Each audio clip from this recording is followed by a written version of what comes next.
Treneris teica, ka pret pēdējā pārbaudas spēlē pret Slovākiju, ka jums galvā nav īsti bijis basketbols tajā dienā. Vai tu tam vari piekrist? Es domāju, ka viennozīmīgi laukumā mēs nerādījām to labāko sniegumu. Varbūt nebijām sakoncentrējušās, varbūt bijām noguruši. Kas to lai tagad zina, to tā grūti pateikt vienu iemeslu, kāpēc mēs neparādījām savu labāko spēli. Bet, ja mēs neizpildījām to, ko treneris jautāja, bija pārāk daudz kāpumu un kritumu, jāspēlē ir stabilāk un jārāda vienmērīgāks sniegums. Pārbaudas spēlēs 3 uzvaras. Es saprotu, ka uzvaras nav tas svarīgākais, bet tomēr kā pašām ir 7 zaudējumi, tas nedaudz nespiež tā? Es domāju, ka, protams, visiem jau gribās uzvarēt un neiet laukumā ar domu. Tagad paspēlēsim, kā būs, tā būs. Protams, visiem gribās uzvarēt, taču ir jāsaprot, ka mēs skatāmies lietas, ko mēs varam izdarīt, ko mēs nevaram izdarīt, lai pēc tam treniņos piestrādāt. Tāpēc ir ļoti daudz meitenes jaunas komandā, kad ir jāapstās, ko viņas var piedāvāt un cik tas ir nepieciešams komandā. Tāpēc jāiespēlē visu pamazām un jāapskatās. Un galvenais jau, lai uzvaras ir čempionātā, tās pārbaudas spēles.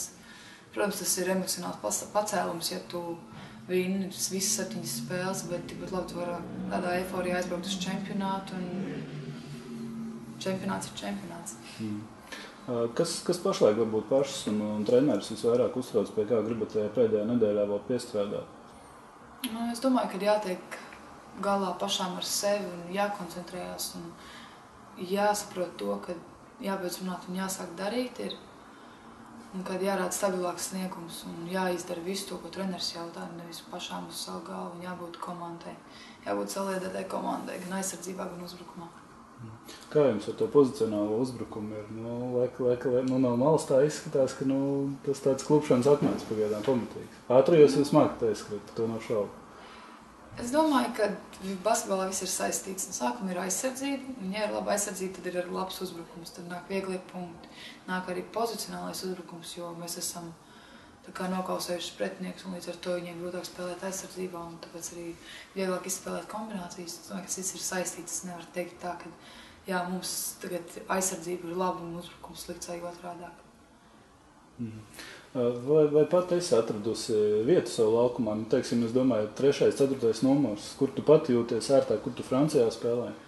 Francijā spēlēja kā 3. numurs tikai un vienīgi, taču treneris prata izmantot un centās izmantot to, kad es varu spēlēt ar muguru pret grozu, pret īsāk spēlētāju, pret garāku. Un to viņš centās izmantot, un es domāju, ka arī mums ir ļoti labs treneru kolektīvs, un ka viņi arī to liks iekšā, jo arī pēdējā spēlē mēs izmēģinājām, eksperimentējām čempionātā, es ceru, būs visam citu komandu.